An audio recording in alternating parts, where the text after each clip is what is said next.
அன்புக்கினிய சொந்தங்கள் அனைவருக்கும் அடியனின் பணிவான வணக்கங்கள். நண்பர்களே, சந்திரன் ஒரு பெண் ஜாதகத்தில் சந்திரன் நல்ல ஒளித்தன்மையோடு இருக்கணும். பெண்ணினுடைய கர்ப்பப்பை, பெண்ணினுடைய மாத விளக்கு, இது சுழற்சி அப்படின்னு பார்த்தீங்கன்னா சந்திரன் தான்.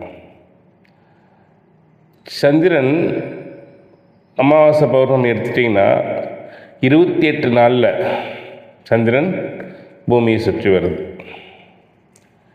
28 நாளுக்கு ஒரு முறை சுற்றி வந்துடுது. அதே போல தான் ஒரு பெண்ணினுடைய மாதவிலக்கு காலம் 28 நாள். ஒரு முறை மாதவிலக்கானது வந்து மறுபடியும் மாதவிலக்கு அவருக்கு 28 நாள். எப்படி பொருந்தி வருது பாருங்க. இதில் தேய்பிறை பாதி, வளர்பிறை பாதி.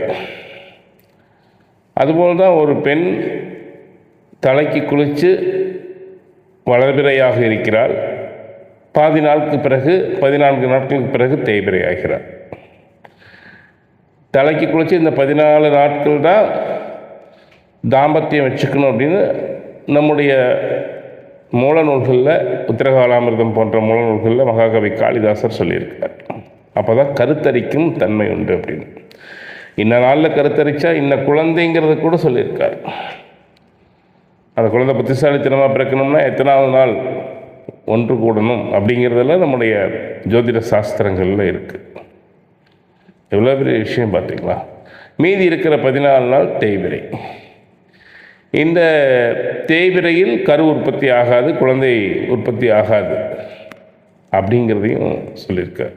ஒரு பெண்ணினுடைய முகத்தின் அழகு கூட, அவளோட ஒன்று அந்த அழகு கூட 14 நாள் தான் அற்புதமாக இருக்குங்கிறத சொல்லியிருக்கார்.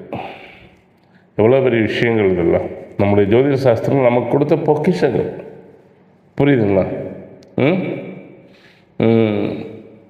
இப்போ ஏற்பட்ட சந்திரன் ஒரு ஜாதகத்தில், பெண்ணோட ஜாதகத்தில் ஆட்சி, உச்சம், திக்பலம், ஏதாவது ஒரு பலபிறை சந்திரனாக ஏதாவது ஒரு வகையில் சந்திரன் பலம் பெற்று நல்ல பலத்தோடு இருந்தால் அந்த பெண்ணினுடைய வாழ்க்கையும், அந்த பெண்ணினுடைய குழந்தை பேரும் திருமணம், அந்த பெண்ணினுடைய தாம்பத்திய வாழ்க்கையும், பெண்ணினுடைய மன சந்தோஷமும் சிறப்பாக இருக்கும் என்பதில் ஐயப்பாடு இல்லை.